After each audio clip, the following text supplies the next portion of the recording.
Bienvenue à Essigny-le-Grand, village axonné de près de 1100 habitants qui s'apprête à construire une résidence pour seniors. Mais avant ça, il faut légalement faire réaliser des fouilles archéologiques dont certaines peuvent mettre à jour des trésors. Explication. Donc il y a un projet d'aménagement par l'Opale de l'Aisne de construction d'un ensemble de résidences pour les seniors. Et préalablement à la réalisation de cet ensemble immobilier, un diagnostic a été prescrit par les services de l'État. Donc un diagnostic archéologique, qu'est-ce que c'est?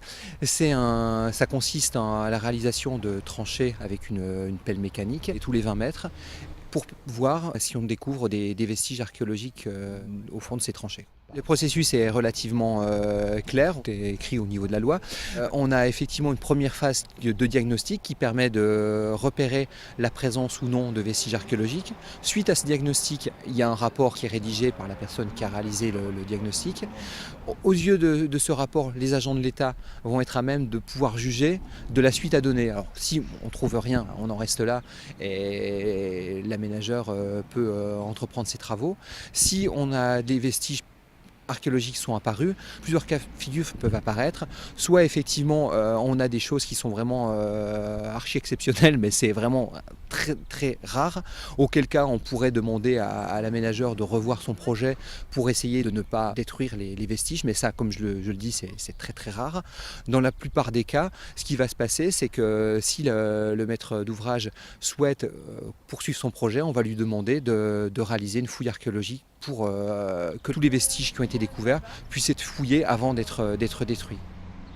Mission réalisée bien sûr à Essigny, et des vestiges intéressants ont pu être découverts avec notamment un magnifique four à chaux, décryptage avec la responsable des opérations. Alors ici, la problématique était en partie de mieux connaître l'organisation spatiale du village d'Essigny depuis l'Antiquité jusqu'à aujourd'hui.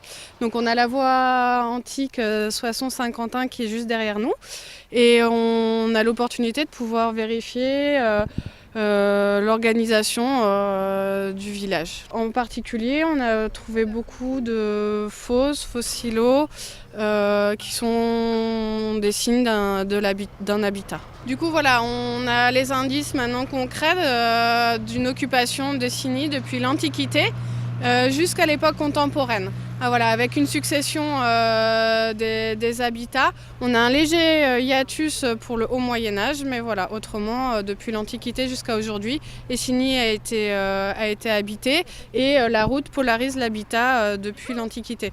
On a fouillé récemment aussi à Rimini et pareil, au bord de la voie antique, on a un relais routier. Donc cette voie, elle draine l'habitat depuis très longtemps. Concrètement, pour l'instant, moi, je ne peux pas vous donner énormément d'informations. Je peux juste vous dire que l'occupation est dense. Donc voilà, c'est pas une occupation lâche rurale. On est en cœur d'agglomération. Et il semblerait qu'il y ait une grosse activité agricole, ou en tout cas qu'il y ait beaucoup de personnes, puisque le nombre de faux silos qu'on a retrouvés est assez important. On a également une petite activité artisanale avec un four à chaux. Et après, on voit aux époques modernes et contemporaines que l'habitat est encore aussi assez important, puisqu'on a beaucoup de murs en briques qui se superposent aux vestiges antiques et médiévaux. C'est important à l'échelle, on va dire, micro-régionale pour pouvoir connaître Essigny, son passé. Il y a eu très peu de recherches archéologiques et de manière très générale, l'archéologie est ce qu'on appelle un bien non renouvelable. Une fois qu'elle est détruite, une fois que les vestiges, notre passé est détruit par les aménagements, c'est détruit pour toujours. Ces informations-là, elles disparaissent. Et donc, à chaque fouille archéologique, on rajoute une petite pierre à la connaissance. Et si on ne fait pas ça, on perd ces données de façon irrémédiable.